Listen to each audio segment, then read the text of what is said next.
Now let's get some analysis on this story. Joining me now is Shoaib Ahamed. He's an adjunct professor at Pace University in New York and the host of the Democracy and Justice show. Great to have you here with us on TRT World. See, I want to understand to what extent Tarique Rahman enjoys support within the country right now. So let me begin this interview by asking you a hypothetical question. If there were elections in Bangladesh tomorrow, do you think he would win? So that's up to the people of Bangladesh, right? As your previous reporter very rightly said, Walid bin Siraj, that BNP, which is now led by Tarique Rahman and previously led by his mom, Prime Minister Khaleda Zia, and previously led by Tarique Rahman's dad, Ziaur Rahman, is the biggest political party in Bangladesh. They ruled a country at least 3 times, and comparing to the fascist and autocratic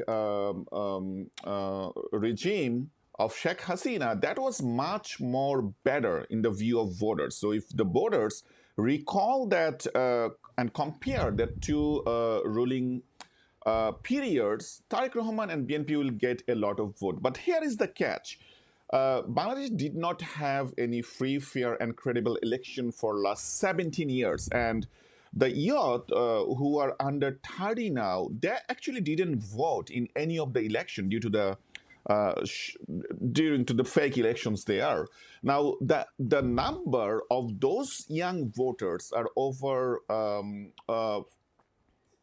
4 koti in Bangladeshi numbers, which is the most numbers in voting population.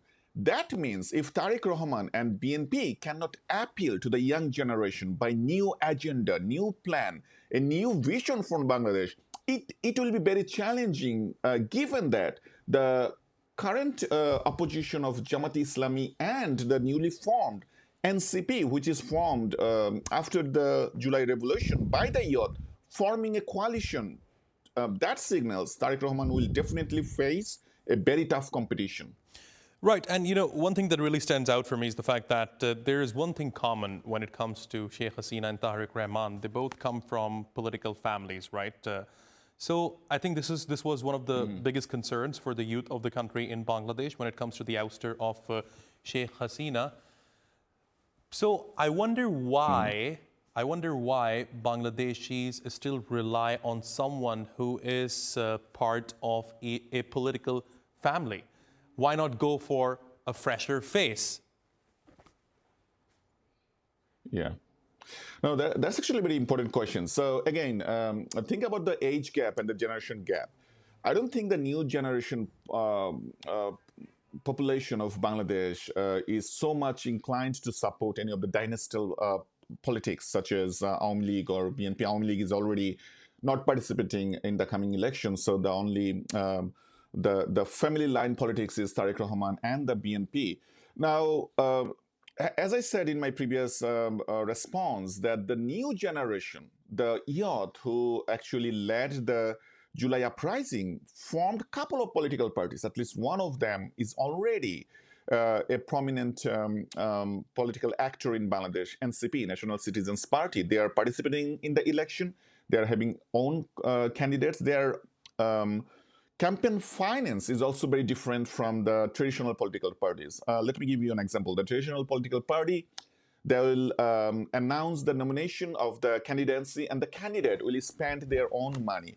Given that the candidates are already rich, the businessman, and they're spending their own money, a lot of monies in the campaign, there is a appeal for them. It's like a business for them that I'm going to spend X amount of money in my election, in my campaign, as an investment to get a Y amount of return, right? That's a traditional system.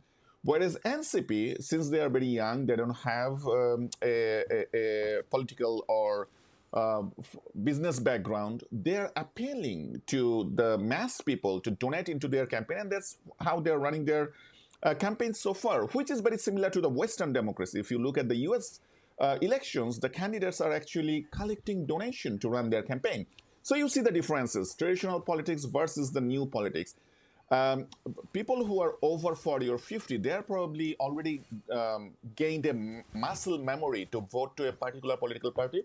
Not the case for the young generation. They are definitely looking for change, and they are definitely looking for fresh candidates. Fascinating insights. Shoaib Ahamed, thanks very much for joining me here on TRT World. I really appreciate your taking out the time.